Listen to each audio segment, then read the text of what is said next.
Hey guys, Big Square, roadroo.com, coming to you from an undisclosed location. Not that exciting. I want to talk about whether or not there's going to be another crypto slam down. Half of it goes from gut instinct. Usually when the slam down happens, it's a big booming market. Everybody's very pro crypto and like, yeah, everything's great. This is awesome. And then there's a slam. That's the way market riggers get in all the weekends. And the weekends are absolutely necessary. Problem is all the weekends are out. So if there's going to be another slam down, they're going to have to get the price a lot higher to get a lot more people in to have a monster slam. But having said that, they can just click a computer and make things slam. They can slam it to zero if they want. It's a click of a mouse. So we'll see what happens. But I want to go over a couple things because we had a little mini slam down, another one, probably Virtu Financial clicked their mouse this time. And see, the problem is they aren't getting enough traction. They aren't getting people to say, oh my God, sell crypto because it doesn't work. Oh my God, sell crypto because it's in a bubble. Nobody's really talking about that anymore, especially the people who have actual crypto, which are not many people, especially the exchanges. They have very little. And there was a report out just recently, a couple days ago, about the amount that these exchanges have. I think it is a very biased report, at least as reported by CNBC when I was reading this article. It says the majority of Bitcoin trading is a hoax, new study finds. We've known that for a long time. But it's not a hoax in that the price is too high because they're trading phantom Bitcoin. It's that the price is controlled because they're trading phantom Bitcoin, not the price is too. Nobody knows what the price of Bitcoin should be. That's completely one of those unknowns out there, just like nobody knows what the true fair market value of silver is.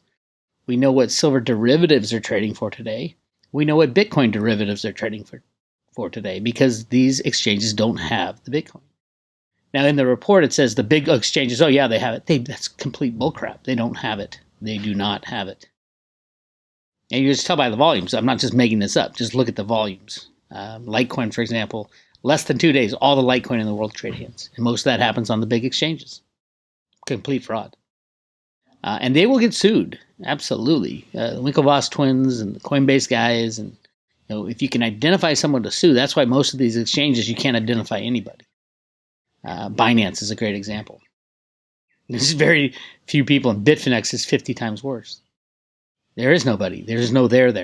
The reason is they know it's a fraud and they're trying to get away with something. All right, majority of Bitcoin trading is a hoax. New study finds 95% of spot Bitcoin trading volume is faked by unregulated exchanges, according to a study from Bitwise this week. The firm analyzed the top 81 cryptocurrency exchanges by volume on industry site CoinMarketCap.com. They reported an aggregate of $6 billion in average daily Bitcoin volume. The study finds that only 283 million of that is legitimate. I think that's high too. I doubt that's even true. People looked at cryptocurrency and said that this market is a mess.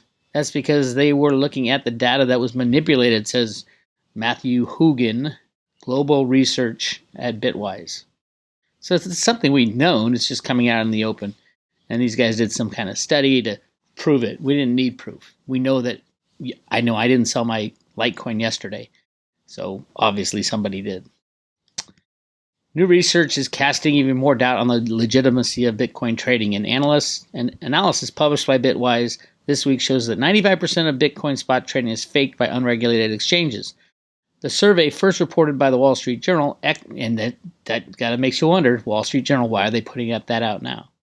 Echoes concerns by regulators that cryptocurrency markets are still ripe for manipulation. What do you mean ripe for manipulation? They are manipulated, 100%. Same with the stock market, the LBMA, it's all manipulated. The question is it official manipulation or unofficial? Bitwise, an asset manager in the process of trying to list the first ever Bitcoin exchange traded fund, which is a derivative, by the way, which will be rehypothecated just like everything else, said it met with the SEC on Tuesday to discuss its application. As part of the process, it submitted analysis that could help regulators cut through the noise. An ETF is a Bitcoin derivative. No doubt about it. It trades in shares on stock markets. Those are derivatives. It's got nothing to do with Bitcoin.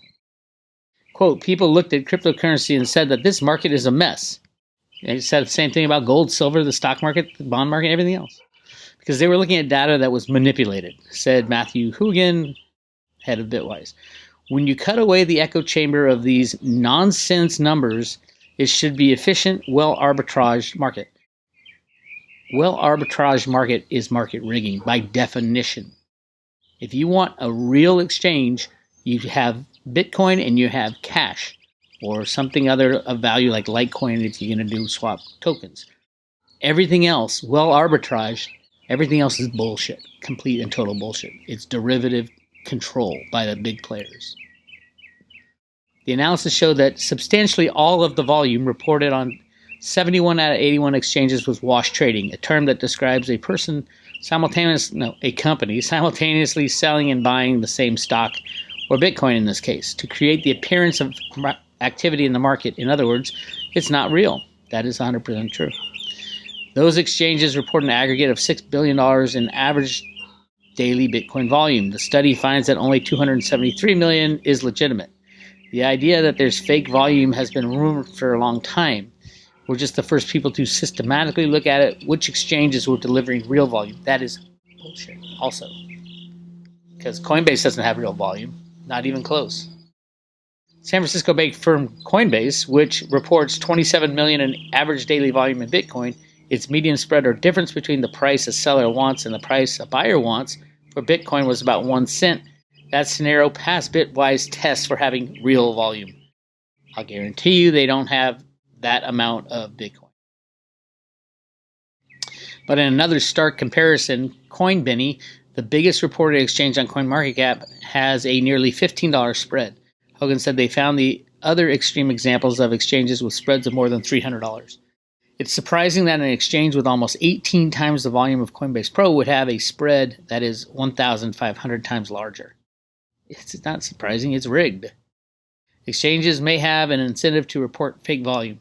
Bad actors look to attract listings for new coin offerings or ICOs and want their cryptocurrency on the exchange where more trading goes on, Bitwise said. Those fees can run from $1 million to $3 million per listing. U.S. regulators have taken a cautious approach. No, it's not cautious. They know what's happening and they want it to be rigged, to making Bitcoin mainstream for traders. The SEC highlighted the risks of manipulation as a reason for rejecting applications for other cryptocurrency ETFs. The Office of the Attorney General also flagged the issue as a recent report warning the exchanges were vulnerable. Because most cryptocurrency exchange platforms don't use the same monitoring tools as the stock exchanges. Oh my God, it's laughable. 350 billion ounces of silver derivatives traded last year on the COMEX and the LBMA. 350 billion with a B. And other derivative exchanges, but mainly the COMEX and the LBMA. And they said, oh, that's legitimate. When we only pulled out of the ground 800 million ounces. It is insane. The whole game's got to come down. SEC Chairman Jay Clayton, big criminal by the way, has warned that investors may not get a fair assessment of Bitcoin's price. What investors expect is that trading in commodity that underlies the ETF makes sense and is free from risk of manipulation.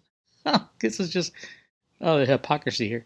Clayton says in November at the Consensus Invest conference in Manhattan, it's an issue that needs to be addressed before I would be comfortable. Hugan said this also explains why trading volume for regulated Bitcoin futures have seemed weak. This is classic. Chicago-based CME and CBOE, both are derivative exchanges run by criminals. Began listing Bitcoin derivatives at the end of 2017, but have had much lower volumes than the $6 billion reported by unregulated exchanges. They're mad because the criminal exchanges are trading even more, have more power than the CBOE. They want that volume to go away so the CBOE can call the game and enforce all their manipulation moves. Insane. Quote, when you realize the size of the real Bitcoin market, the CME starts to look a lot more significant. So we know where this article is going and the reason for probably the study. Hey, let's shut down all the exchanges and have the CBOE do it because they're official. They're regulated. It's official manipulation. All insane. So what's the next move? Up or down? I don't know, but we got more articles about Mt. Gox. Now remember, Mt. Gox trustee is trying to control the price of Bitcoin, 100%. And it's the people behind the trustee. But I think they're also fighting the crypto criminals, the bad guys related to Bitfinex and Tether and stuff like that. So, yeah, I don't know. I don't know which way it's going. If you're a hodler, you don't care. It could go to zero or $1 million tomorrow, and you don't care. Just be ready for anything because it can. It can go anywhere. We don't know the price of Bitcoin. We don't know the price of any cryptocurrency. We will in the future. In the future, we're not going to have any derivatives because people will be so angry that they lost their life savings because Deutsche Bank went down and took everything with it. So get your cryptos in your own possession. Get your silver in your own possession. Get everything in your own possession or you will lose it. I hope that has come through loud and clear many times on the road to Ruta. In your own possession or you will lose it. So yes, there is another big push to get your hands on some Theta tokens. I am still giving away 100 Theta and 500 Theta fuel. With every subscription or renewal, all you got to do is subscribe or renew, and then download the Theta wallet in your app store on your phone. Send me your private address. I'll send you a silver coin as well, but I'll send you directly to your Theta wallet 100 Theta and 500 Theta fuel. And it's going to be a big one. I think that's going to be just a gigantic monster going forward. And that's a good thing. We like those, right?